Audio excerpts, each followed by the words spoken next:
Hello everybody, it's Drew from Langlois Vital Nutrition Center here with you. Thank you for watching this video. I love the feedback that we're getting about making videos about children's health. In this video, what I want to do is I want to talk to you about gut health for the kiddos. I'm going to tell you things that I've seen work clinically and in my own home with my own children. Now there are lots of supplements that we might use to support gut health in a child. Those are determined very much so on an individual case-by-case basis. In the future, I will be making a video talking about supplements for gut health in children. But today, in this video, what I want to do is I want to focus on the two most important food things to get positive change started for children's gut health. Here's the first one. It's all about sugar. Now please keep in mind that sugar has over 50 legal names. That means that you might be reading the package of some common thing that you buy at the grocer and you don't recognize a word, and it doesn't say sugar, but it downright is sugar, because you can call sugar more than 50 different names and it's still sugar. Okay? So the first thing we're going to do is we're going to talk about the source of sugar. We want to make sure that you know what the sugar is that your child is eating before we talk about the amount. Let me tell you, you want to get a kid to know something is up, change the amount of sugar you give them. They're going to notice the taste, the texture, the way that their body responds to the food. So hold off on the amount and go for a better source first. You were hoping I was going to say it. That's the first tortoise tip of this video, is get better sources first.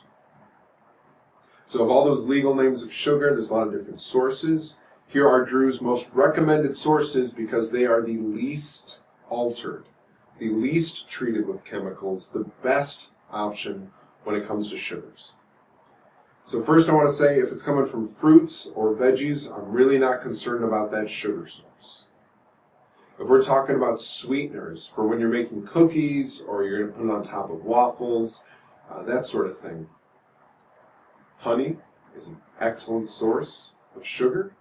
Look for raw honey. It's very easy to come by in pretty much every grocery store. Look for maple syrup. Look for something that's called Sucanat or Rapadura. Both Sucanat and Rapadura are cane sugar that has not had the molasses part, the brown sugar part, the minerals removed from it yet. So it's not white, but it will sweeten things up just like white sugar. And the fifth one is coconut sugar. So I'm going to tell you to focus on those 5 sources of sugar: honey, maple syrup, Rapadura, Sucanat, and coconut sugar.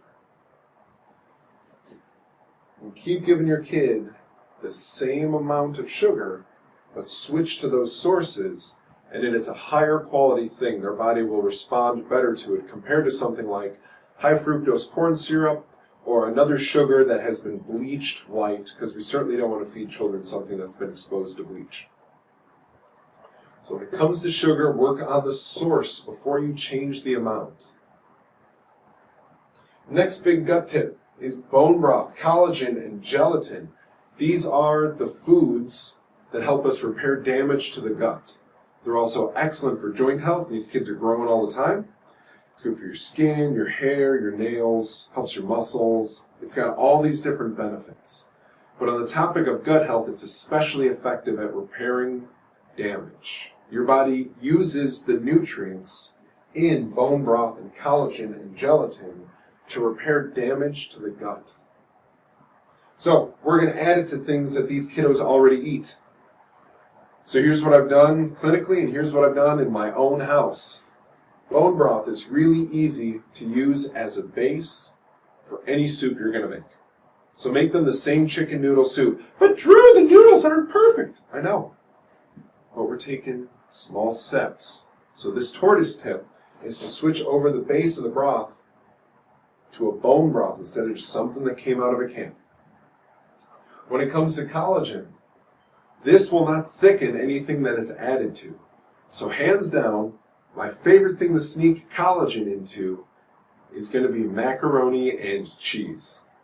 Now, you never thought you would hear me say that, but what I'm telling you is that if your kid's already eating macaroni and cheese, we're just going to add collagen to it.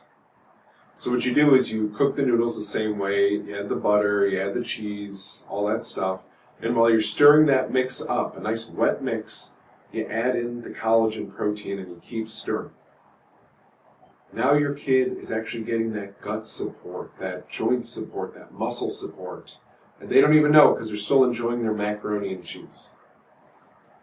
And the third one, gelatin. So gelatin, without the fake colors that's added by most of the little box brands that we see on the shelf, and without the junk sugar that's in there, will sweeten up and thicken up perfectly with a little bit of fruit juice. So here's the strategy on gelatin. Take your kid to the grocery store with you. Walk them up and down the juice aisle. Drew, I heard juice isn't perfect. You're right, juice isn't perfect, but it's better than that box stuff. Let your kiddo pick out the big glass jar of juice or the big thing of the V8 smoothie blend, whatever, that looks good to them.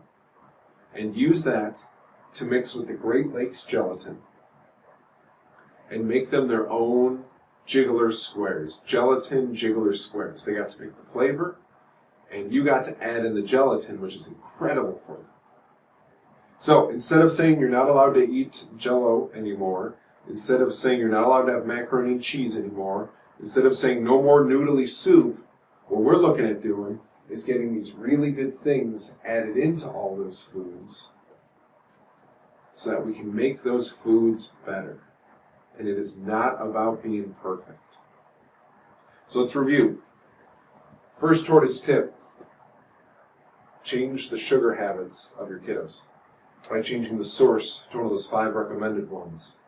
After you do that, you can start to work on the amount. Next thing is get your kid bone broth, collagen, and gelatin by adding it to the foods that they already eat.